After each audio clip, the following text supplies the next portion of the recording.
On va continuer aujourd'hui notre série sur la première lettre de Pierre. Et dans le passage précédent, l'apôtre Pierre demandait aux chrétiens de ne pas rendre le mal pour le mal. Alors ça implique que du mal pouvait leur être fait. Les chrétiens étaient tenus souvent comme responsables de toutes sortes de maux, MAUX, simplement parce qu'ils se démarquaient des autres par leurs croyances et par leurs pratiques. Notre passage d'aujourd'hui, donc au chapitre 3, verset 13 à verset 17, dit ainsi « Qui vous fera du mal si vous avez pour modèle ce qui est bien ?» D'ailleurs, même si vous deviez souffrir pour la justice, vous seriez heureux. N'ayez d'eux aucune crainte et ne soyez pas troublés, mais respectez dans votre cœur la sainteté de Dieu, le Seigneur. Soyez toujours prêts à défendre l'espérance qui est en vous, devant tous ceux qui vous en demandent raison. Mais faites-le avec douceur et respect, en gardant une bonne conscience, afin que là même où ils vous calomnient, comme si vous faisiez le mal, ceux qui critiquent votre bonne conduite en Christ soient couverts de honte. En effet, il vaut mieux souffrir, si telle est la volonté de Dieu, en faisant le bien qu'en faisant le mal. On accusait les chrétiens d'être des fauteurs de troubles, d'être déloyaux envers l'empereur, d'avoir un esprit révolutionnaire, suscitant des discordes dans les familles, favorisant l'émancipation des esclaves. Et ce n'était pas vu comme une bonne chose à l'époque. Toute l'économie dépendait des serviteurs de tout ce système. Ça remplaçait les machines, quelque part. Et on les accusait aussi de manquer d'esprit civique en refusant de participer au culte des divinités locales et de s'associer aux coutumes ancestrales. Pierre insiste donc dans cette lettre, et il y reviendra plus tard, sur le fait que les chrétiens contreront ces rumeurs et ces accusations par leur bonne conduite et en se soumettant aux institutions humaines et au gouvernement, même un gouvernement mauvais comme celui de l'époque, autant que cela est possible dans la mesure où ces gouvernements ne demandaient pas de faire des choses qui soient contraires à la volonté de Dieu, qui est révélée dans la Bible. Aujourd'hui, à l'opposé, on accuse les chrétiens d'être passéistes, conformistes, conservateurs. Si on compare leurs idées avec les évolutions du soi-disant progrès de la libération des mœurs, de l'éthique, entre guillemets, ou la morale. La morale n'est plus définie par Dieu. Le bien et le mal sont sans cesse remis en question en fonction, en fin de compte, du choix personnel de chacun, qui devient la référence. Il s'agit donc pour nous de discerner ce qui est quand même reconnu comme bien et mal dans la société, parce qu'il y a quand même des valeurs qui restent, même si chacun dit c'est moi la référence, il y a quand même des choses qui sont communes à l'humanité, qui sont reconnues par tous et qui n'est pas contraire à l'éthique biblique. Il y a encore des choses comme ça. Et c'est dans cette ligne que le chrétien est appelé à faire ce qui est bien et à faire du bien autour de lui. Au verset 13, Pierre dit littéralement que si nous sommes des imitateurs du bien, nous réduisons considérablement les possibilités qu'on nous fasse du mal. Et la Bible d'Arby traduit le verset 13 ainsi « Et qui est-ce qui vous fera du mal si vous êtes devenus les imitateurs de celui qui est bon ?» Nous pouvons voir ici l'appel à imiter Jésus-Christ, appel qui revient maintes fois dans cette lettre. Notre modèle suprême pour savoir comment faire le bien est Jésus, lui qui a parfaitement vécu les deux grands commandements de la Bible, ce qui en résume en fait toute l'éthique et toute la morale de la Bible. Tu aimeras ton Dieu de tout ton être et ton prochain comme toi-même. De plus, si nous cherchons à agir en conformité avec les Écritures, personne ne peut réellement nous nuire. car, en tout cas pas pour toujours, car Dieu est avec nous. Comme le disait le verset précédent, d'une manière imagée, les yeux du Seigneur sont alors sur nous, ses oreilles sont attentives à nos prières. Mais que Dieu prenne plaisir en nous n'empêche pas que nous puissions souffrir en faisant le bien, comme ce fut d'ailleurs le cas pour Jésus lui-même. Ainsi, le verset 14 dit « D'ailleurs, même si vous deviez souffrir pour la justice, vous seriez heureux. »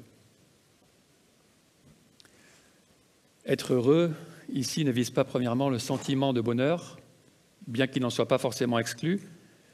Nous pouvons être heureux tout en souffrant pour ce qui est juste, parce que nous demeurons dans la volonté de Dieu, sous son acceptation, sous sa bénédiction. Ainsi, Jésus disait en Matthieu 5,10 « Heureux ceux qui sont persécutés pour la justice, car le royaume des cieux est à eux. » Un peu plus loin, Pierre donne une raison complémentaire au chapitre 4, verset 14. « Si vous êtes insultés à cause du nom de Christ, vous êtes heureux, parce que l'Esprit de gloire, l'Esprit de Dieu repose sur vous. » Pierre ne parlait pas de manière théorique ici. Il avait vécu cela et il continuera à le vivre. Le livre des Actes nous raconte par exemple ce qu'il a souffert aux mains des chefs de Jérusalem, mais aussi la joie qu'il avait de souffrir pour Jésus, en témoignant de lui. Nous lisons ainsi en Acte 5, « Personne d'autre, verset 13, personne d'autre n'osait se joindre aux apôtres, dont Pierre, mais le peuple les tenait en grande estime. Le nombre de ceux qui croyaient au Seigneur, hommes et femmes, augmentait de plus en plus. Une foule de gens accourait aussi des villes voisines vers Jérusalem. Alors le grand prêtre et tous ceux qui étaient avec lui, c'est-à-dire le parti des Sadducéens, se levèrent remplis de jalousie. Ils firent arrêter les apôtres et les jetèrent dans la prison publique. Mais, pendant la nuit, un ange du Seigneur ouvrit les portes de la prison, les fit sortir et leur dit « Allez-y, tenez-vous dans le temple et annoncez au peuple toutes les paroles de la vie nouvelle. » Après avoir entendu cela, ils entrèrent de bonne heure dans le temple, donc c'est-à-dire les apôtres, et se mirent à enseigner. Quand le grand prêtre et ceux qui étaient avec lui arrivèrent, donc pour se réunir, pour tenir conseil par rapport à ce qu'ils allaient faire des apôtres, ils convoquèrent le Sanhédrin et tout le conseil des anciens d'Israël, et ils envoyèrent chercher les apôtres à la prison. Ils croyaient qu'ils étaient encore dans la prison. Cependant, les gardes, à leur arrivée, ne les trouvèrent pas dans la prison. Ils repartirent et firent leur rapport en disant « Nous avons trouvé la prison soigneusement fermée et les gardiens devant les portes, mais quand nous avons ouvert, nous n'avons trouvé personne à l'intérieur. » À l'écoute de ces paroles, le commandant des gardes du temple et les chefs des prêtres se montrèrent perplexes, ne sachant que penser de cette affaire. Quelqu'un vint leur dire « Les hommes que vous avez mis en prison sont dans le temple et ils enseignent le peuple. » Après les avoir ramenés, ils les présentèrent au Sanhédrin. Le grand prêtre les interrogea en disant « Nous vous avions formellement interdit d'enseigner en ce nom-là. Et voilà que vous avez rempli Jérusalem de votre enseignement et que vous voulez faire retomber sur nous le sang de cet homme, de Jésus. » Pierre et les apôtres répondirent « Il faut obéir à Dieu plutôt qu'aux hommes. Le Dieu de nos ancêtres a ressuscité Jésus, que vous avez tué en le clouant sur le bois. Dieu l'a élevé à sa droite comme prince et sauveur pour donner à Israël la repentance et le pardon des péchés. Nous sommes témoins de ces événements, de même que le Saint-Esprit que Dieu a donné à ceux qui lui obéissent. » Furieux de ces paroles, il voulait les faire mourir. Toutefois, après avoir discuté entre eux, verset 40, ils les firent fouetter, leur interdirent de parler au nom de Jésus et les relâchèrent. Les apôtres quittèrent le Sanhédrin joyeux d'avoir été jugés dignes d'être maltraités pour le nom de Jésus. Et chaque jour dans le temple et dans les maisons, ils ne cessaient pas d'enseigner et d'annoncer la bonne nouvelle de Jésus le Messie, malgré les menaces qu'ils avaient eues. Et on voit que la résurrection de Jésus a complètement transformé Pierre. Il n'est plus question pour lui de renier Jésus face aux menaces. Non seulement il accepte désormais de souffrir pour son maître, il voit maintenant cela comme un privilège, comme une joie, car il se sait sous les regards et l'approbation du Seigneur. Face à la souffrance injuste qu'on peut subir, Pierre nous invite à regarder à la réalité que Jésus est ressuscité et qu'il nous a donné une mission, celle d'annoncer la bonne nouvelle. C'est dans cet état d'esprit qu'il dit à la fin du verset 14 et au début du verset 15 « N'ayez d'eux aucune crainte et ne soyez pas troublés, mais respectez dans votre cœur la sainteté de Dieu le Seigneur. Toi seul est saint, nous avons chanté, 3 fois saint, à part, séparé de tout. » Comme à son habitude, l'apôtre argumente son affirmation en citant l'Ancien Testament. Il utilise un passage du livre d'Ésaïe, au chapitre 8, que nous allons lire maintenant à partir du verset 11 jusqu'au verset 13. « Oui, voici ce que m'a dit l'Éternel, donc à Ésaïe, avec toute la force de son autorité pour m'avertir de ne pas suivre la voie qui était celle de ce peuple. N'appelez pas conspiration tout ce que ce peuple appelle conspiration. N'ayez d'eux aucune crainte et ne soyez pas troublés. C'est l'Éternel, le Maître de l'univers, que vous devez respecter comme saint. C'est lui que vous devez craindre et redouter. » L'idée à retenir dans ce passage, c'est que nous ne devons pas craindre ce que les hommes sans foi ni espérance craignent. Dans Ésaïe, il s'agissait de ne pas craindre l'attaque d'une armée ennemie, et dans 1 Pierre, de ne pas craindre la souffrance injuste qu'on peut recevoir des hommes à cause de notre témoignage.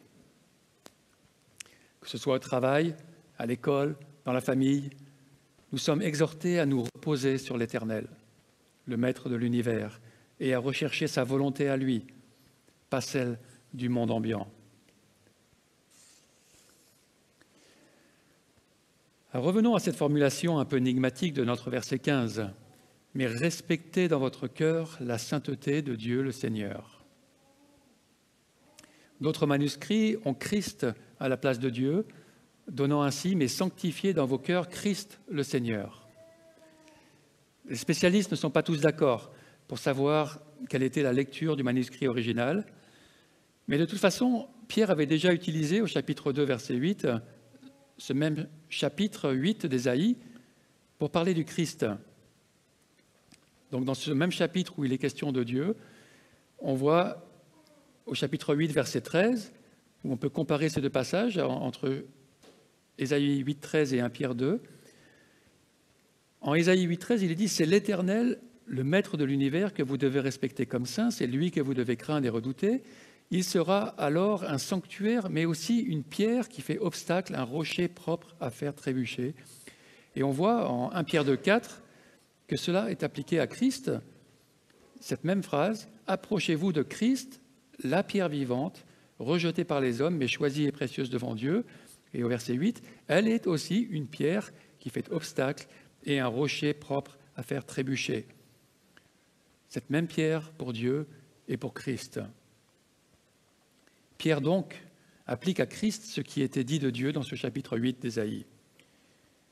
Il n'est donc pas exclu que la lecture de 1 Pierre 3,15 soit bien Christ à la place de Dieu. En tout cas, ce ne serait pas hors propos.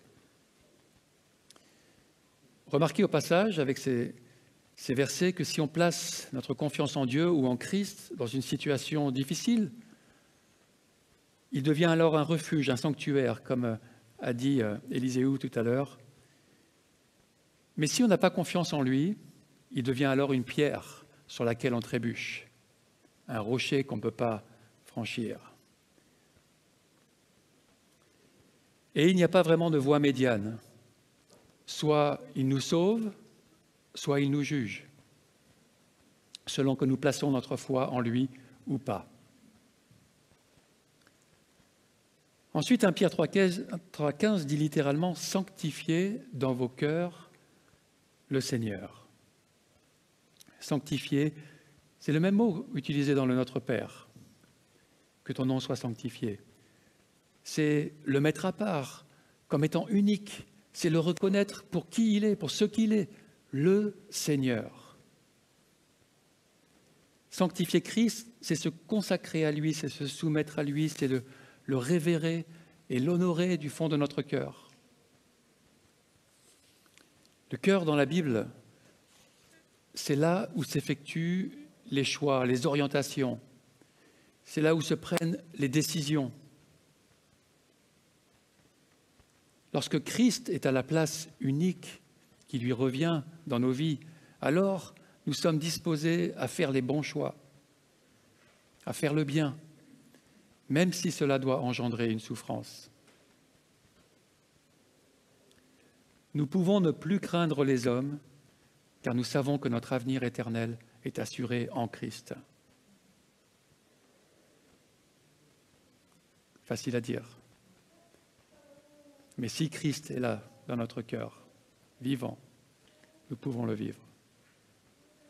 Voilà notre espérance, celle dont Pierre nous dit au verset 15 que nous devons être prêts à justifier et à défendre.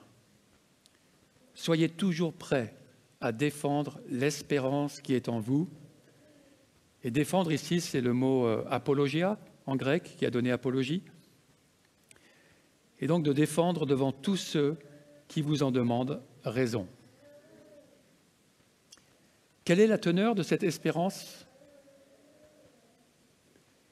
C'est la 4e fois que le mot espérance revient dans la lettre. Regardons donc ce qu'elle est pour l'apôtre. En 2 mots, on pourrait dire qu'elle est fondée sur la résurrection et la grâce. La résurrection de Jésus-Christ et la grâce en Jésus-Christ. Au chapitre 1, verset 3, « Dans son grand amour, Dieu nous a fait naître à une vie nouvelle grâce à la résurrection de Jésus-Christ d'entre les morts pour nous donner une espérance vivante. » Premièrement donc, l'espérance que nous pouvons avoir découle de la résurrection de Jésus-Christ et de sa vie en nous, qui a déjà commencé à nous régénérer. C'est par cette même puissance spirituelle de vie avec laquelle il a ressuscité Christ que Dieu nous fait d'abord renaître spirituellement, puis qu'il nous ressuscitera corporellement lorsque le moment sera venu. Sa résurrection, celle de Christ, est la garantie que tous ceux qui mourront dans la foi en Christ ressusciteront eux aussi. Cette espérance est vivante, car elle agit en nous.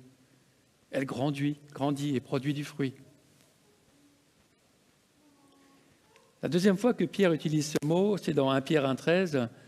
« Mettez toute votre espérance dans la grâce qui vous sera accordée le jour où Jésus-Christ apparaîtra. » Deuxièmement donc, cette espérance est fondée sur la grâce qui se trouve dans l'œuvre de Christ accomplie sur la croix. Nous avons déjà reçu cette grâce de Dieu par la foi. Elle nous sera donc accordée lorsque Jésus reviendra. C'est une espérance certaine. Nous ne sommes plus condamnés pour les péchés que nous avons commis, car Jésus a déjà été cloué à la croix pour eux, nous garantissant la grâce à venir, puisque nous avons déjà placé notre foi en elle, si c'est le cas.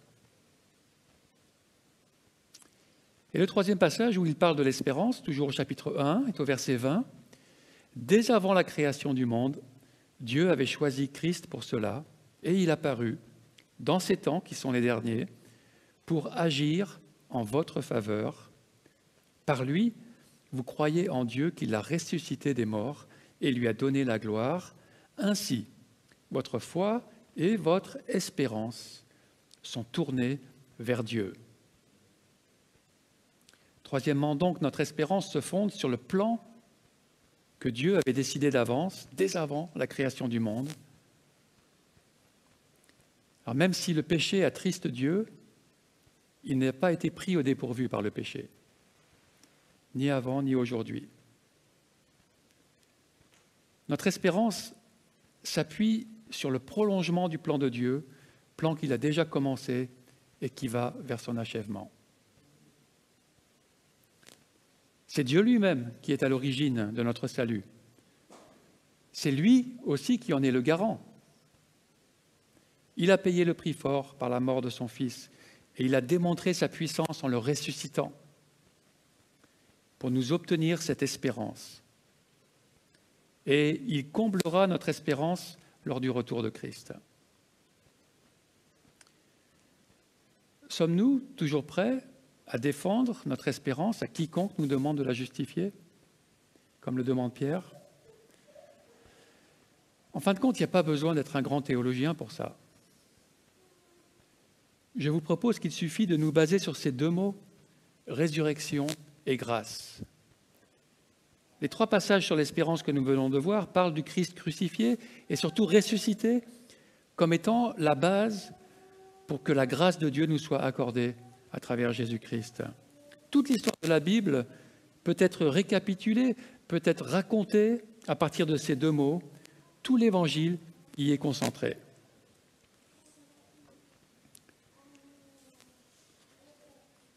La grâce et la résurrection et la grâce avaient été annoncées par Dieu dans les Écritures, à travers les prophètes, et cela s'est accompli. Dieu a commencé à accomplir son plan, et nous croyons donc qu'il a aussi la puissance d'accomplir le reste qu'il a annoncé, qu'il a promis. Si nous gardons ces deux mots à l'esprit, nous pouvons être toujours prêts à répondre de l'espérance qui est en nous. Nous pouvons être assurés que ces deux mots correspondent à la réalité de notre espérance. Car nous pouvons absolument défendre la résurrection comme étant un fait historique. Après un sérieux examen des faits du début du christianisme, il n'y a aucune explication valable pour son démarrage et son établissement après la mort de Jésus, autre que sa résurrection. S'il n'était pas apparu vivant aux apôtres, il n'aurait jamais pu passer de la défaite de sa crucifixion et de sa mort, de ce qui était pour eux comme un échec de la mission de Jésus, un échec de tout ce en quoi ils avaient mis leur espérance, de passer de cela à l'annonce de sa résurrection au péril de leur vie. Ils ne peuvent qu'avoir vu Jésus bien vivant. Et c'est cela qui leur a donné le courage de l'annoncer. Ils ne se seraient pas lancés dans la mission de faire de toutes les nations des disciples, eux qui étaient enfermés dans leur petite chambre haute par la peur des autorités, si Jésus ne leur avait pas demandé lui-même avant de le voir tous ensemble monter au ciel. Il ne l'aurait pas fait tout en sachant que c'était un mensonge. Car même lorsque Jésus était vivant, ils n'ont même pas réussi à le suivre jusqu'au bout. Pierre lui-même, on l'a dit, l'avait renié, parce que tout était fini. Mais la résurrection de Jésus et son message de grâce ont irrémédiablement transformé Pierre en un témoin que rien ne pourra arrêter, ni un empire, ni la souffrance. Ainsi, la défense de notre espérance peut sereinement s'établir et se développer sur la résurrection de Jésus et la grâce qui nous est accordée à travers son œuvre, selon le plan de Dieu. Avec ces deux mots en tête et surtout la personne à qui ils sont liés, Jésus, nous pouvons présenter le cœur de notre espérance, l'Évangile, la bonne nouvelle du salut en Jésus-Christ. Au verset 16, Pierre nous dit ensuite de quelle façon nous devons défendre notre espérance. Ce n'est pas un combat, enfin c'est un combat spirituel, mais ce n'est pas un combat contre la chair. Faites-le avec douceur et respect, en gardant une bonne conscience, afin que là même où ils vous calomnient comme si vous faisiez le mal,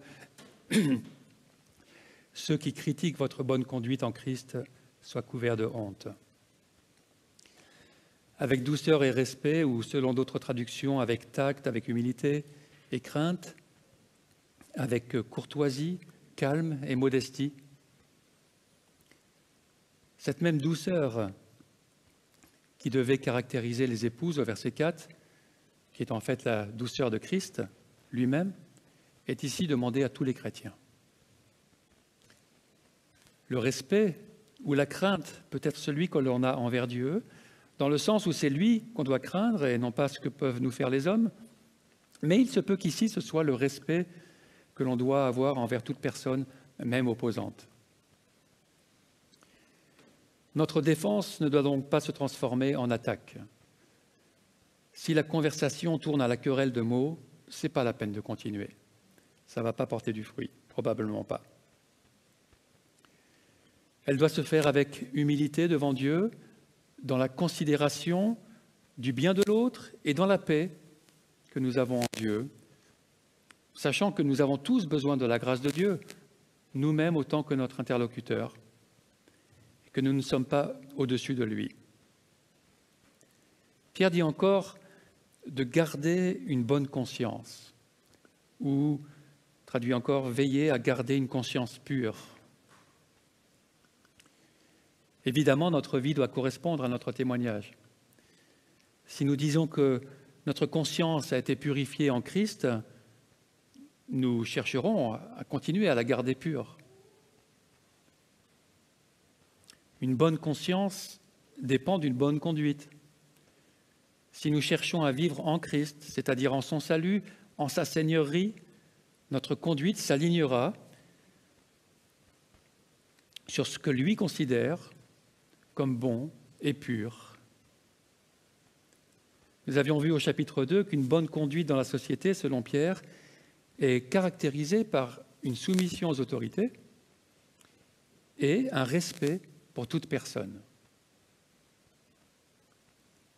Pouvons-nous dire qu'il en est ainsi de notre conduite ? Malheureusement, nous avons tous des moments où notre conduite n'est pas irréprochable et cela peut peser sur notre conscience.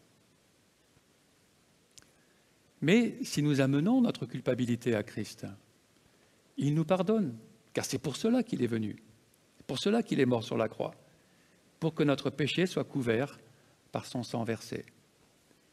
Ainsi, notre conscience peut être lavée, purifiée constamment devant Dieu, mais aussi devant les hommes.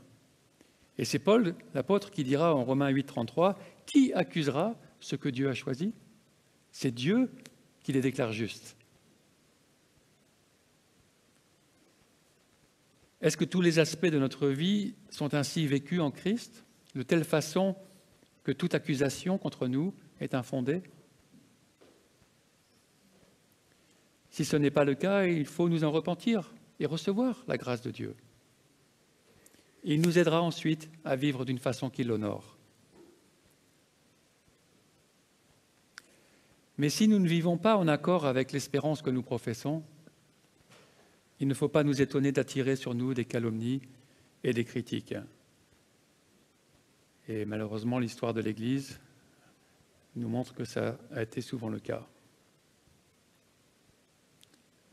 Je ne parle pas spécialement de l'Église de Vitré, bien que, mais l'Église en général.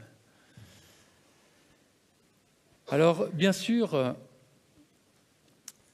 la valeur de notre témoignage dépend de notre attitude de cœur, ainsi que l'approbation de Dieu sur nos vies. Lorsque les personnes qui nous calomnient se rendront compte que nous étions dans le vrai,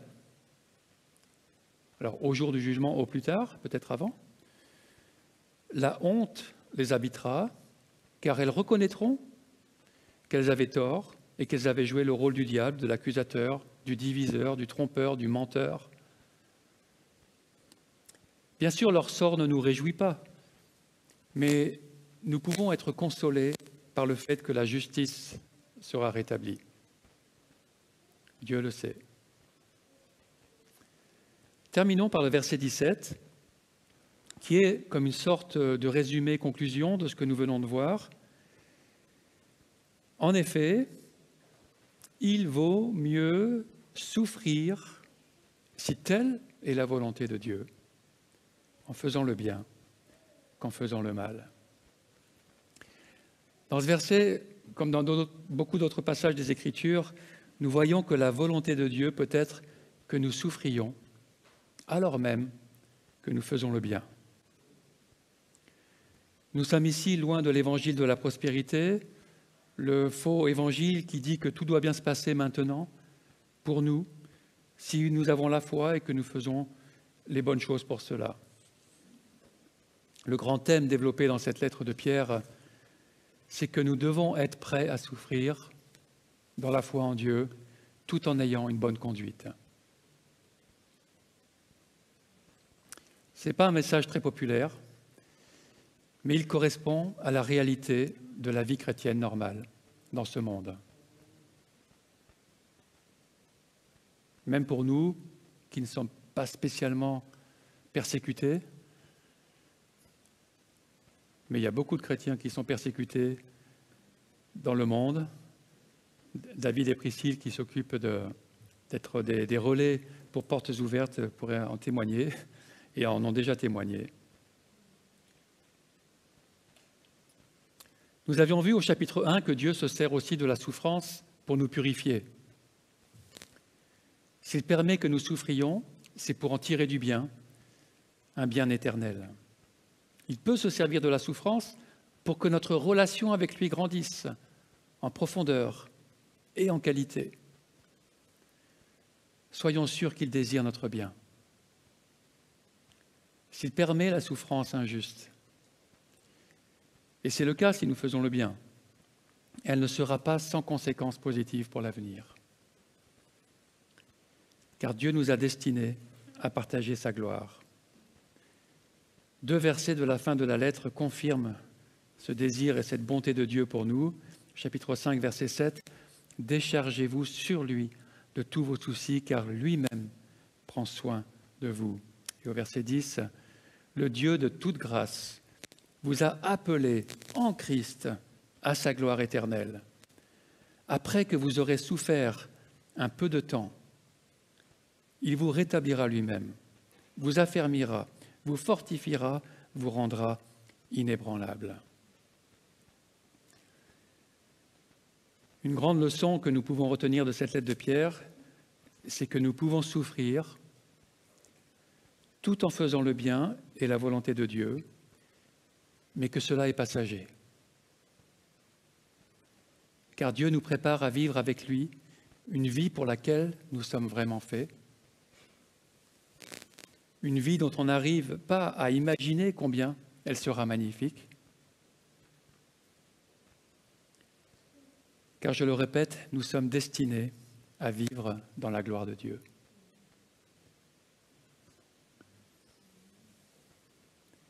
Le verset 17 a aussi un rôle de charnière avec le passage suivant qui traitera de la souffrance injuste par excellence, celle de Christ, notre modèle, mais aussi de l'immense bien qui ressortira de cette souffrance de Christ. Prions quelques instants.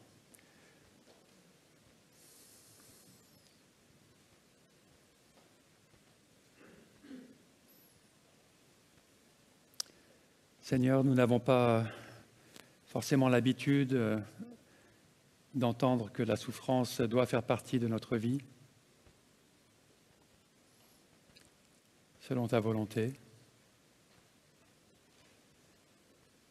parce que tu le sais bien, tu nous as créés pour fuir la souffrance.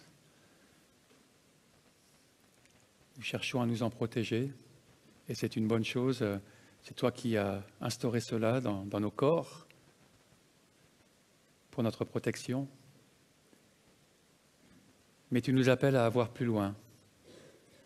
Tu nous appelles à voir qu'on peut aller au-delà de la souffrance parce que nous avons une espérance certaine.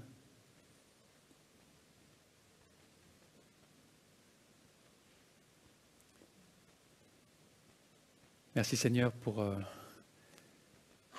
cette espérance qui est fondée sur la résurrection de Jésus, qui est fondée sur la grâce que tu nous as accordée selon ton plan en Jésus. Merci parce qu'on peut toujours revenir à toi et s'approcher de ton trône de la grâce pour être secourus dans nos besoins. Merci parce que ton désir, c'est de nous avoir avec toi dans ta gloire. Aide-nous, Seigneur, à garder cette perspective devant nous.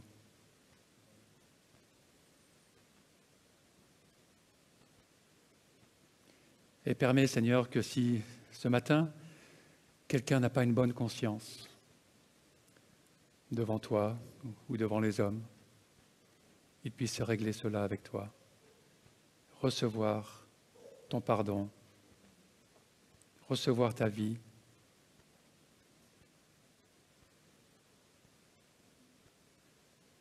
Merci pour ta grâce en Jésus-Christ. Amen.